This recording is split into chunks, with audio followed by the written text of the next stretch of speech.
fulfillment, vision in action. You left lifelong fulfillment, vision in action. Live. Welcome to another session of Vision in Action Live. Good morning.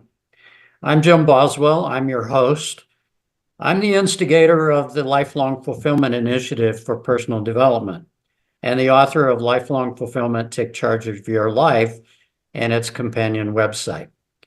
Joining us today is Francine Jain. She's going to be our co-host for this broadcast, and she's the CEO of Terawatt, who does business coaching.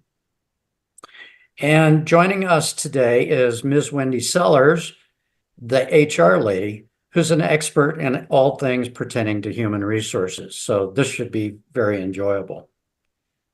Just to recap, on the Vision in Action Live podcast, as you know, we focus on the expert knowledge and solutions that it takes to build individual personal development. These are the component solutions that, when you put them together, allow you to construct and pursue the complete vision of your best life. To do this, we bring you experts in every conceivable discipline that can help you inform your thinking about your own journey to personal fulfillment and lifelong over your life. So welcome this morning. Today we have a discussion with the HR lady, Wendy Sellers, whom you see in the center here, who's an advisor, consultant, trainer, and speaker in human resources, business, and leadership. And she's also the author of Suck It Up, Buttercup. What a name.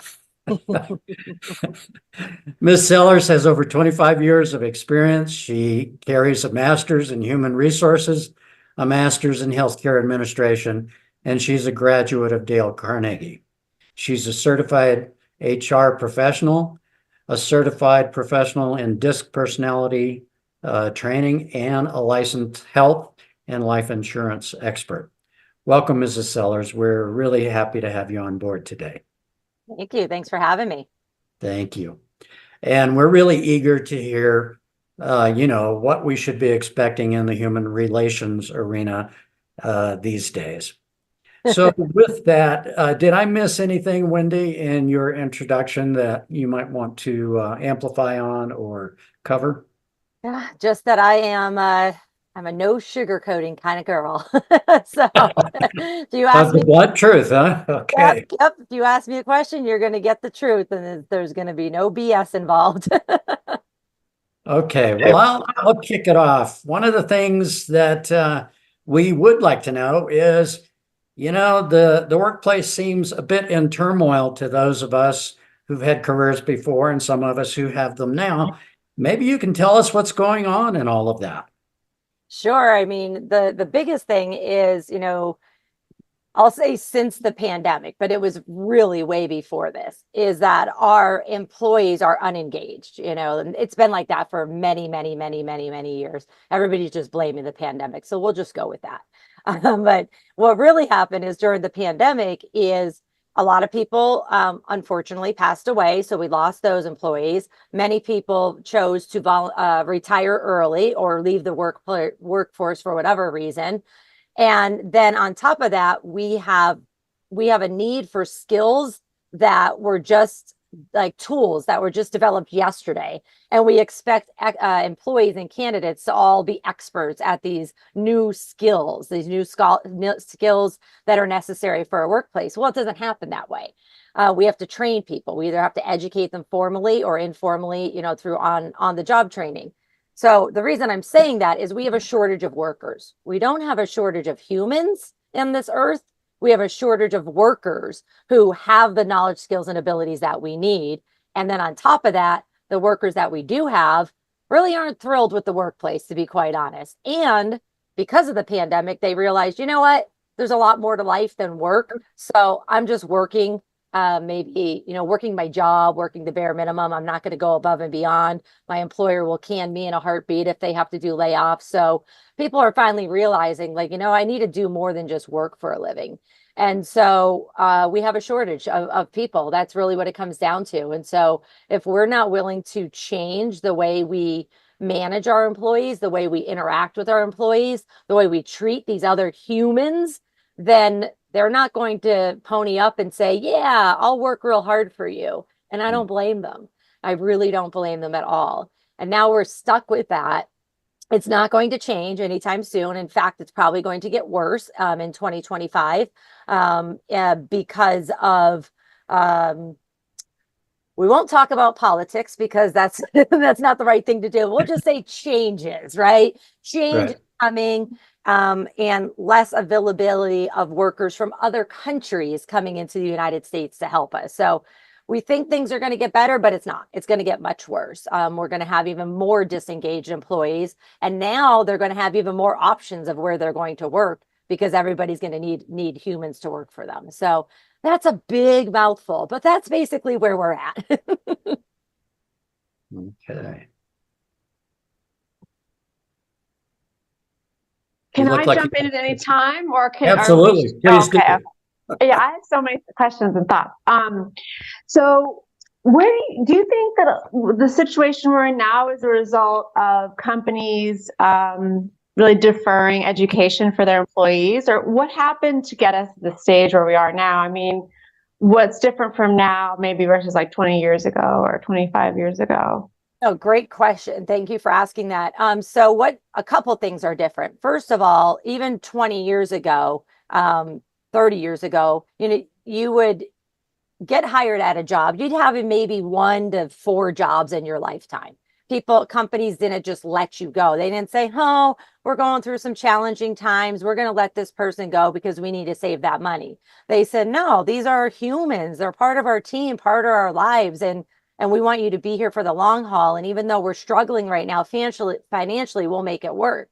But now we have companies that, for whatever reason, their main focus is money, right? And so if their main focus is money and they have to make the people who want that money happy, their boards, their investors, things like that, it's all about money, money, money, money, money, money. And so they're going to try to make those people happy versus holding on to employees who might have challenges or might need some training, or maybe you just have a slowdown in the workforce and they say, nope, we're going to get rid of 3 people and pile all the other work on 2 other people. Well, how do you think those 2 people feel that they just lost their 3 friends, their coworkers, and they're getting all of their work? So now they're even less engaged as well, even though they got to keep their job. That means they're going to come to work, do the bare minimum, probably do it okay, but they're saying, I'm not going to go above and beyond because any day now you could let me go. So that's one thing, in my personal opinion and expertise that is going on. And then getting to your question about education, our schools aren't teaching what people need, and even down to, elementary school, middle school, high school. And I think that's going to get worse too, because of changes that are happening in the United States, specifically with education, private schools. Only the rich people can afford private schools. Most people are not rich. And so we're going to continue pumping out people with high school degrees that really don't have the skills that somebody 20, 30 years ago with a high school degree got. You know what I mean? So it's that, and most young people these days are really, saying, I don't think I'm going to go to college because it is expensive. I mean, I just turned 50 years old and I still have another at least 15 years to pay off my student loans, and I didn't get any of the help. I'm so happy for everybody that did get the help. But that's going away too, right? The help with the government and getting rid of student loans. So it's all about cost and money, and people saying, you know what, it's not worth it. Why am I going to go get a $50,000 degree when it's only going to make me $10,000 more? Why don't I just save that $50,000 and buy something else, like a house eventually that I couldn't afford if I have a degree? So it really does, in my opinion, a lot of it comes down to money, greed, unfortunately, and then realizing that we're not in 1980, we're not in 1990, we're not in 2000, we're almost in 2025. The world has changed. It's expensive to live, and it's expensive to, it's expensive to employ people. And if we're not willing to go the extra mile and do the right thing for our employees, we're not going to have good employees. Mm. What's an example of something that's not being taught in schools that used to be that is ill preparing the graduates? Communication, how to interact with others, as simple as, recess, right? As simple as recess. Many schools, they say they have recess, but then they force the kids to sit and read a book. Well, they're not learning how to interact. They're not learning to make mistakes. They're not learning how to literally, argue with somebody in the playground, which then you learn how to get out of that argument. You learn how to, recover and build relationships. Our children are not learning that. They're also not learning sports, this, that, and the other thing, extracurricular activities, because they come home and they have a pile of homework that they're sitting there for the rest of the night doing homework when they're not able to walk around the block, play with their friends, communicate, build relationships, again, get in arguments, figure out how to get out of arguments, things like that. So they're coming to the workplace, and this isn't anything new, by the way, but they're coming to the workplace and they're going, you want me to talk to somebody? You want me to communicate? Can I just send them an email or a text, which, by the way, is my preferred communication mode right now, but it's also because you can do it at any time of night or day, but we're not preparing society to interact with each other, learn from each other. Then there's, of course, technology skills too, that schools may not be teaching the kids on, but technology changes so quick that you're just often left with, figure it out. We're not going to teach you, figure it out. If that kid over there could figure it out, you could figure it out. And it's like, no, that's not how all humans learn. We really need to be, having well thought out processes. And I say kids, but I mean everybody. This is for young adults. This is for people my age, 50 years old. I mean, I just got done teaching a group of people how to use ChatGPT, and most of them the ages were all over the board, and they were just like, this is so scary. And I'm like, oh, don't worry, I'm going to make it unscary for you so that you can use that to help you communicate and get things off your checklist. So that's my opinion on it. Yeah, I mean, it's so interesting to me because it's like the first part of what you were saying, it sounds like a lot of EQ type stuff, right? Like it's just the ability to kind of be human and to relate to people as kind of going by the wayside with a lack of sports and free time. Yeah, lack of parents fix things for their kids and then they don't know how to fix them themselves. Yeah. They're like, oh, well, somebody else fixed it for me. And we do this at work too. The manager will say, I'll do that. Don't worry about it. I'll fix it. And they might be doing that because they oh, well, you're working so hard. I'll fix that. And it's like, no. Have them in the session with you fixing the product. So the next time, so that they learn and they feel good about themselves and they don't feel embarrassed and they're not hiding the mistake. And so I feel like we have some managers that like are just really hard and like, do as I say, not as I do.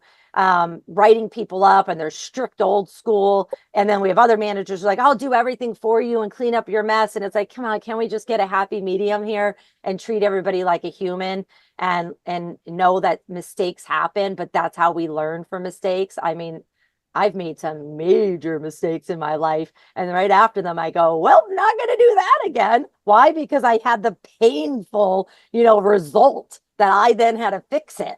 Whether it's in my personal life or in my business life, I'm like, oh, that was so painful and I have to fix that now. Now I know how to do it the right way and I never want to make that mistake again. But if somebody else cleaned it up for me, I'd be like, whatever. I guess I can make that mistake again because somebody else is going to clean up my mess, right? So, Wendy, is anybody transitioning this well? I mean, you're talking about a real structural disconnect where you're right. The employees have been traded off for earnings per share. It is about making companies and, investors wealthy. And that's not the world most of us workers live in. Right. Additionally, it seems very difficult to say, well, my fallback is I can always work for myself. And especially because my experience is when you work for yourself, you have to have everything you would have had for the corporate world plus more to actually be successful doing that. Not everybody just invents a product or a service and is wildly successful simply because of introducing it and it being new. Right. So Yeah, are you seeing anybody who's actually addressing this and doing a good job about it? And oh yeah. Yeah, how it are really, they succeeding? you Yeah. know, the companies that are succeeding are taking what we're talking about very seriously. Maybe they can't change society, but they can interview in a different way. They Mhm. can say, you know what, we're going to interview people and we're going to ask behavioral based questions and we're going to get to this person's values. And even if they don't have the knowledge, skills, and abilities that we need, if they have the passion and the desire, we're Right. going to hire them and we're going to train them and we're going to actually train them, not just say we're going to train them. We're going to have a full plan for the entire first year of this person's life cycle with us to say, you know, here is your training plan for the full year. Here's your ongoing feedback. Here's the conversations. You're allowed to give us feedback. We'll give you feedback and we'll actually listen to each other. They're making sure that, you know, there is an education budget. That's the biggest thing. You know, when I was in corporate HR, and now I'm an HR consultant, so I have a small business clients that don't have HR. The first thing that usually goes in an economic crunch within a company is the training budget. Like, okay, now you're mad that that person doesn't have that new knowledge that you need, but you remove the money and the opportunity for this employee to learn that. So don't be mad at them. Grab that mirror and look at it because you might be part of the problem. Money away, you know what I mean? And so, you know, people, we have to really get the executives, we have to get the CFO who's, you know, cutting these things to realize like, no, no, no, that actually is going to affect our bottom line. Because if we train people to do things the way we want them to do it, or use a new skill or new technology, or, you know, a system, if they do it better than they're doing it now, then there's going to be less mistakes and maybe they won't quit. We won't have to replace people, you know. So in the end, when you're dumping money into your employees, you actually get a lot more out. However, it takes a lot of time for that to happen, and many companies give up and they don't see the win like so quick. So they're like, oh no, no, I don't want to invest in this anymore. Let's take away that benefit. Let's take it away that bonus.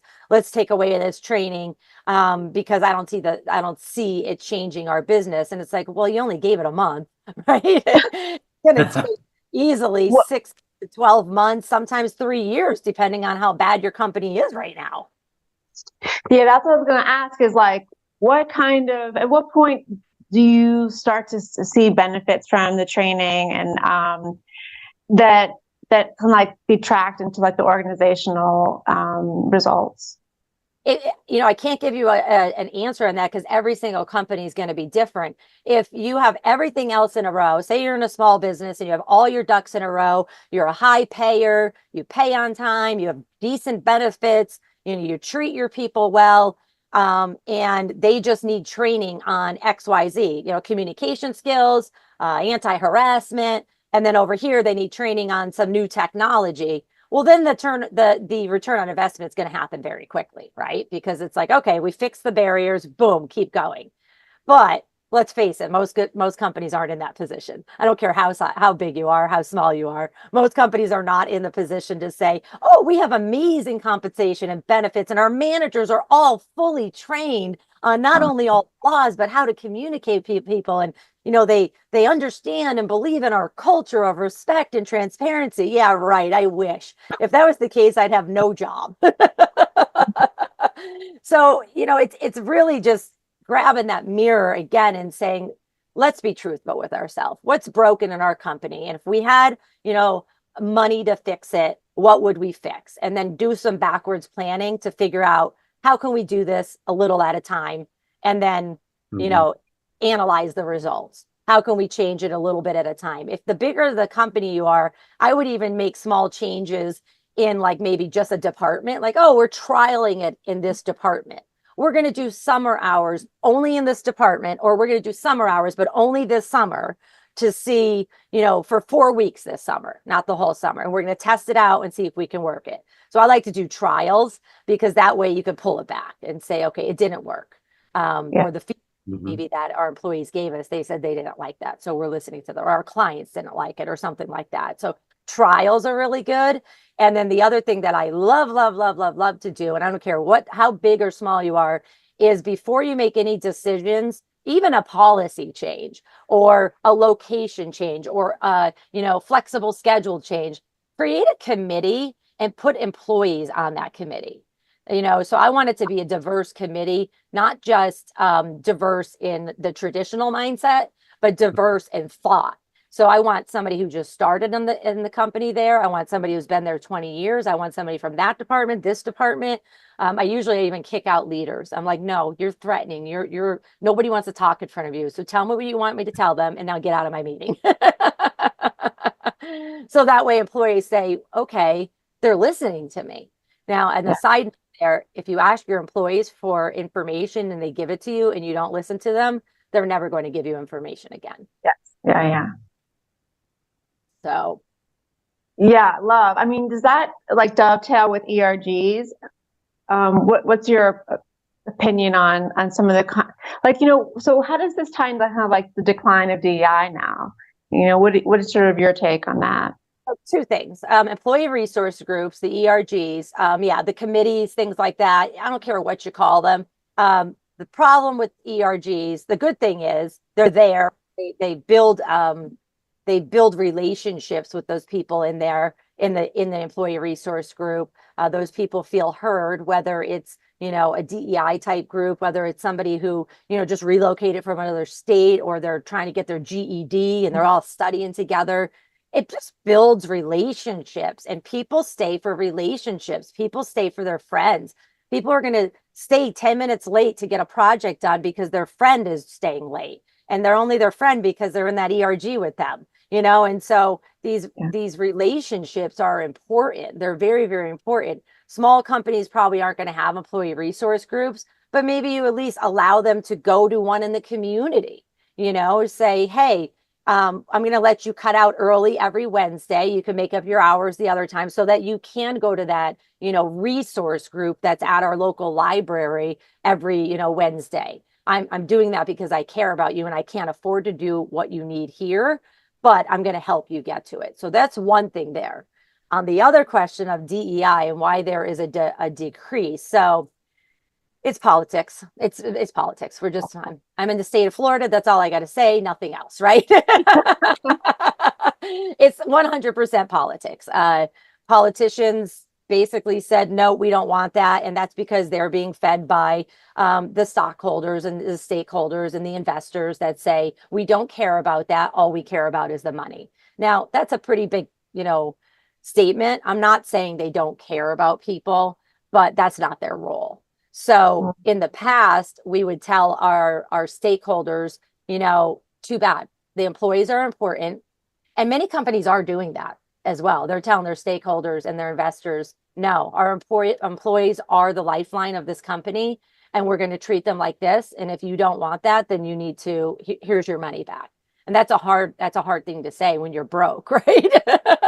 Where you need that money. But I do think DEI hasn't 100% gone away. I think we internally are just using different terminology so that the politicians don't come after us. And so that the negative Nellies who are saying, oh, you care more about them than me. And, so they could kind of be calmed down a little bit. But I really don't think DEI has gone away. Diversity, equity, and inclusion.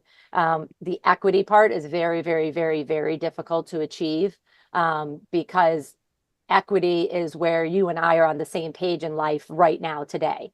Well, if you grew up with a rich family and I grew up with a poor family, which I did, I've already started at ground zero from the womb. And then, if I wasn't able to go to college and things like that, why is it the employer's responsibility to fix that?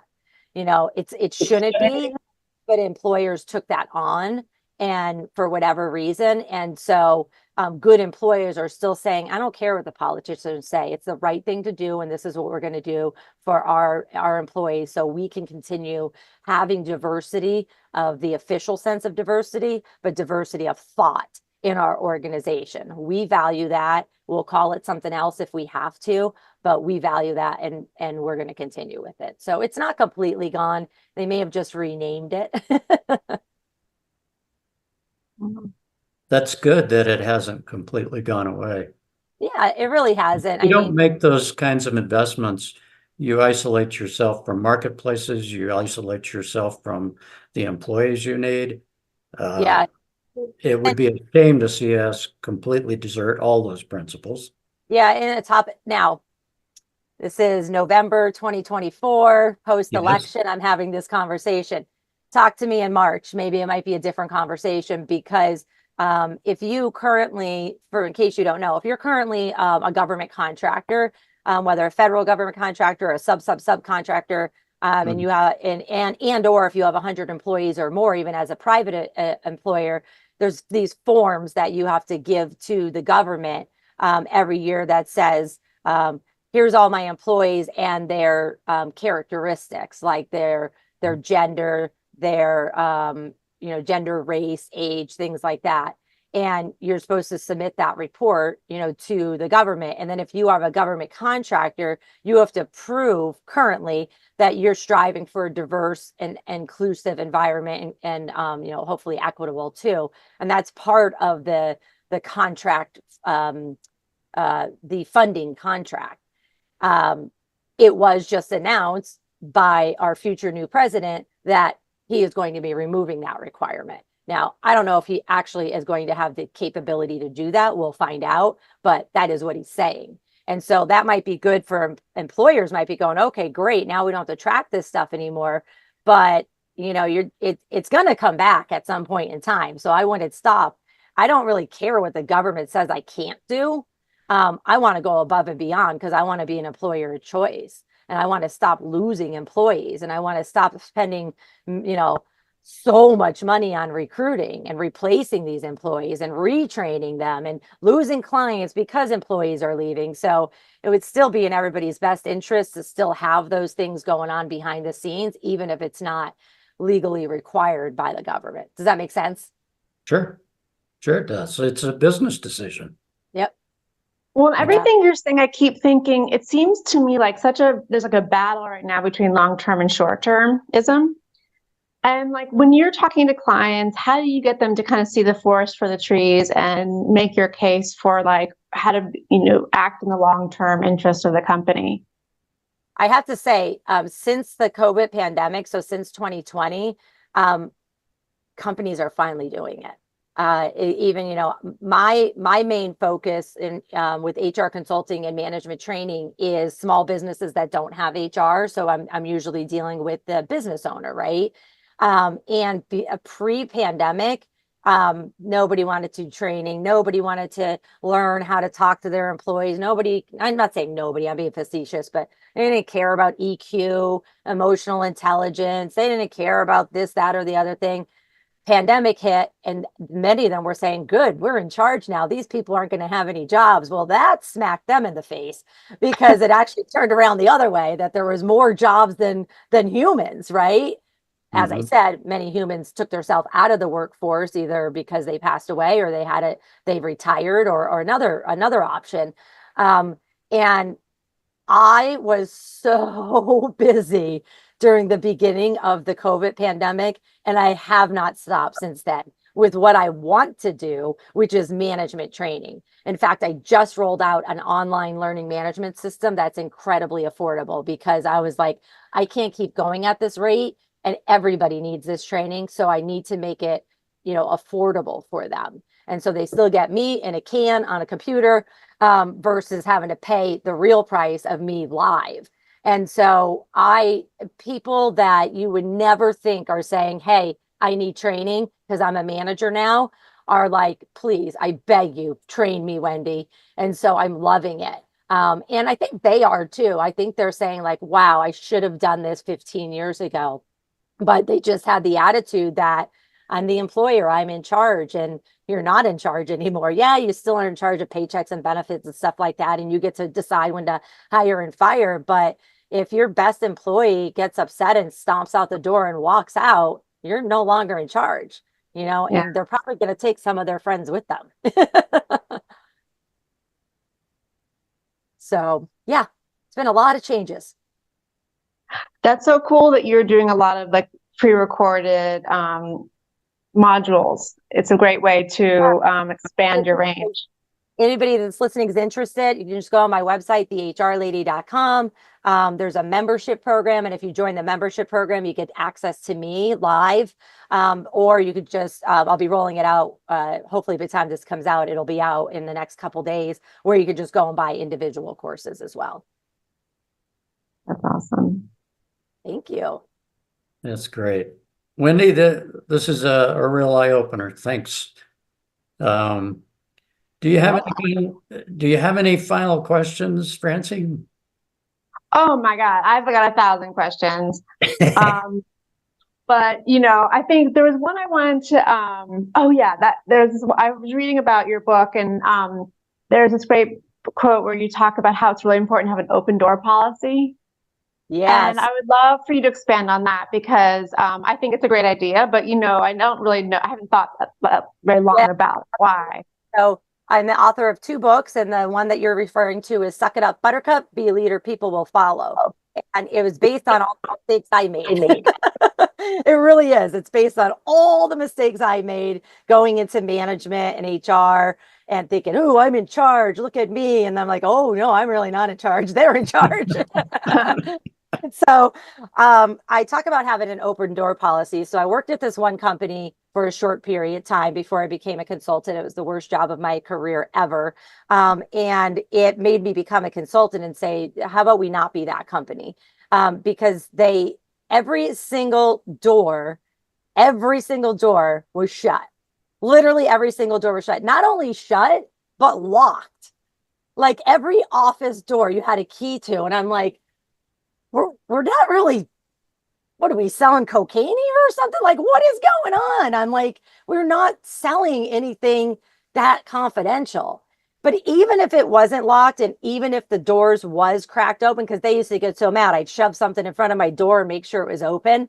And I'd be like, no, you're leaving this open. This is an open door. Anybody could come in here and talk to me. And I made them purposely even move my office down this hall where somebody never went. And it was right by a door that came out from the manufacturing plant, and then from outside. So employees can go around the building and come in that little door and sneak in my office. And I was like, the fact that I had to do that means that this is a horrible, horrible place to work, because people are afraid to go to human resources. Are you kidding me here?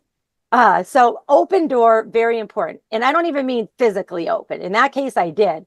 But making sure that people know that they could come to you, whoever you are listening to this, whether you're HR, a manager, a team lead, a supervisor, just a seasoned employee, that people see you as a mentor. You really should have an open door policy where anybody could come and talk to you at any time.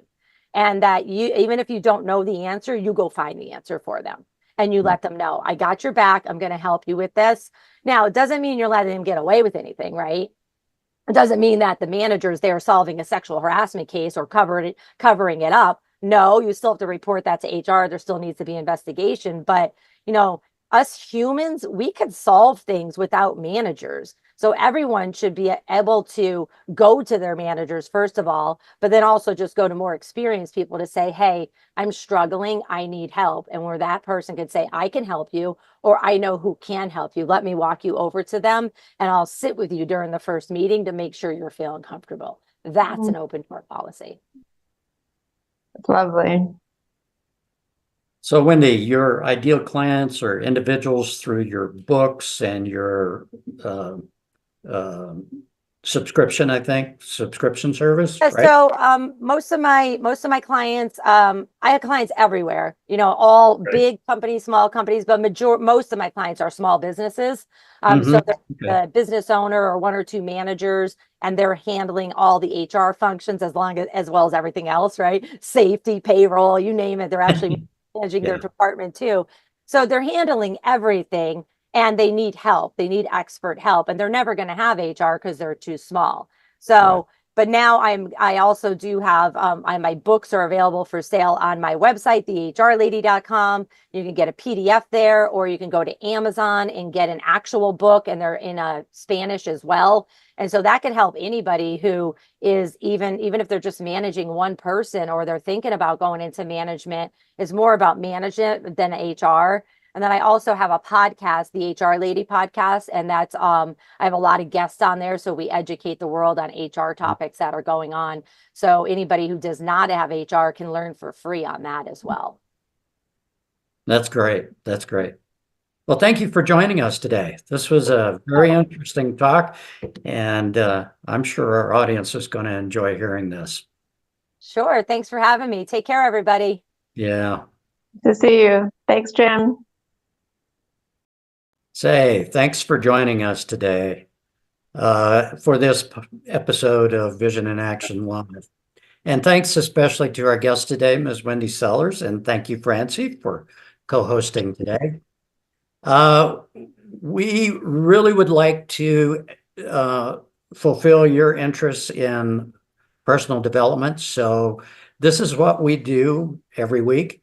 And our future episodes are going to include things like lifestyle transitions, long-term healthcare strategies, coaching solutions, a veterans episode, episodes on personal finance, divorce, and retirement, some of the speed bumps of life as well.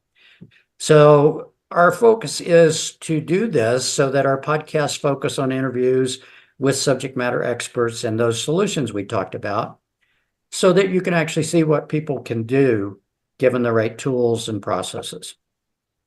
So with that said, check out the newsletters, the podcasts, the extensive reference materials at lifelongfulfillment.com.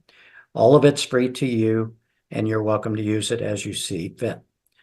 You can find us for this podcast on Facebook, LinkedIn, YouTube, and your favorite podcast channel, and also on KFRED Internet Radio. I'm Jim Boswell, your host. You can reach me at jim@lifelongfulfillment.com with any questions you might have. So until next time, let's think about the differences between a life lived by design as opposed to one lived by default. Until then, have a good week. Lifelong fulfillment, vision in action.